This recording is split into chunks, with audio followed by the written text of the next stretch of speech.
where I started today from. So yesterday it was all about, I was playing with technique and I was playing with a couple of techniques, and I really took on board today to try and stick to one thing and keep practicing it and just practice and practice and practice. And so, and I also really like the discussion we had this morning about depth, because I find colours and depth, I find that quite interesting, and I wanted to try and explore that a bit more. So anyway, Yvonne had suggested that maybe both Yvonne's actually had suggested that I wanted to take perhaps a piece of one of my yesterday's paintings, but this one perhaps in particular. So this was a piece of that, which was really kind of just a bit of a paint on paint, and as Yvonne said this morning, kind of looking at bringing up colours from underneath, which again gives you perhaps a bit more depth. So I started playing with that. So I started playing with the whole kind of cross thing, because essentially it was a lattice.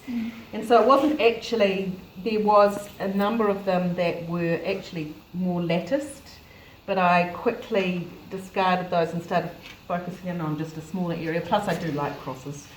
And so really it was just a progression of trying different colours in different places and leaving different time in terms of, because at the end of the day I would then rub it over.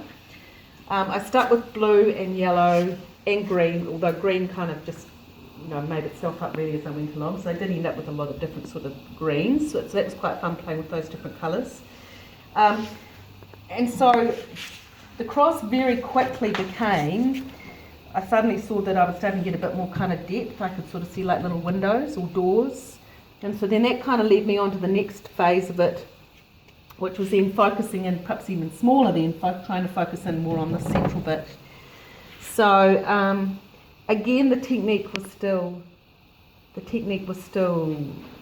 and I used brush. I used a brush or a bit of a sponge just to do my, my line, my lattice. So really, it just sort of slowly started evolving into a bit of a door. That's where we are. I love that one. It looks like ice to me.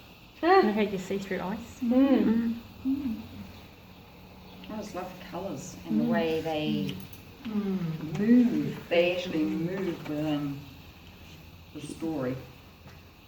Yeah, I like the watercolour effects. Translucent. Yeah. What's your favourite? So I see in this that she's really emphasised the translucent nature of paint. That's the first thing. So she's looked at that first set of lectures which I did, or at least slides I did of what is paint, what parts of paint can I kind of pull apart. Probably my science background. Yeah. And then she's sort of done this kind of, I'm going to keep it simple. I'm just going to use this washy effect. Washy, watercolour, washy, one colour over another. So you used a lot of water. I did use a lot of water, and it's really funny because whenever I've done painting before, I always tend to go with like gold and red and black and bright colours. I'm always kind of about bright colours, especially red. And I never paint in these colours, so that was quite a big change for me to go into that kind of softer, more translucent kind of. And for me the colours are about the things that I really love, which is all about the water and nature and the sun, and so it's kind of bringing those three elements together. So yeah, Fabulous. It's quite hard to use green to paint with, by the way. People, if you do green paintings, they're really, really difficult to sell or to move. You find that? Yeah, don't bring us any green ones. So it's quite funny, eh? And yet this, I think, would be kind of work, wouldn't it? But green is very in at the moment. Yeah. It's really in Trendy. design, really, they're pushing green. I better quickly try something out. Quick! I'm going to get the phone and try and something. Get the frame up. Houses by the beach and that, surely I actually think, how she's progressed from this to the smaller, even smaller. Like she's now this little window in here she's got, and here there's a bigger one. You could even progress further than that, couldn't you? You could actually even go and, so you don't have a window. Well, what I did do, part of it. what I actually then did to the end, and that was only because I remember you said at the beginning, all the paint that you've got left over, mix it all up, and I did have lots of different greens. So then I just decided I'd do a kind of a masking thing, because I was watching people masking and I thought, well, that might be quite effective. So this is in the last 5 minutes. I did.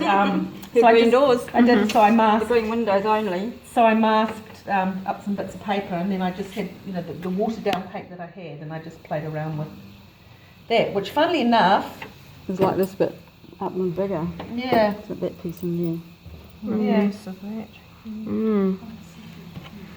So overall, Kate, what would you say about the course from your point of view? there. Put it on the spot. No. It exceeded my expectations, actually. I guess I didn't quite know what to expect. It was, you know, I saw that it was about paint. I've been wanting to do an art course for a long time, and because I hadn't been able to because I was working or, you know, whatever, had conflicts, I never could find the time because I didn't want to do that, the one that you went on last year. So when this came up, I was really excited. And when I looked at the course material, when I looked at the subject, I thought, oh yeah. But I thought, no, I'm going to go and give it a go. And it was just completely different from how I thought it was going to be. And what I really enjoyed about it was getting really good practical advice. I really thought the lecture stuff at the beginning was excellent.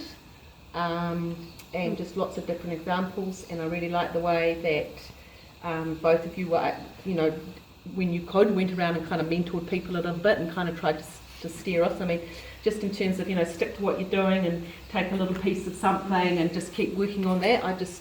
I thought that was really hard for me to do, but once I did it, that was, you know, that's probably going to stick with me, actually. That was probably one of the best bits of advice I've got. And something that had never occurred to me before. Nobody had ever told me that. So yeah, it was great. I would totally recommend the course to.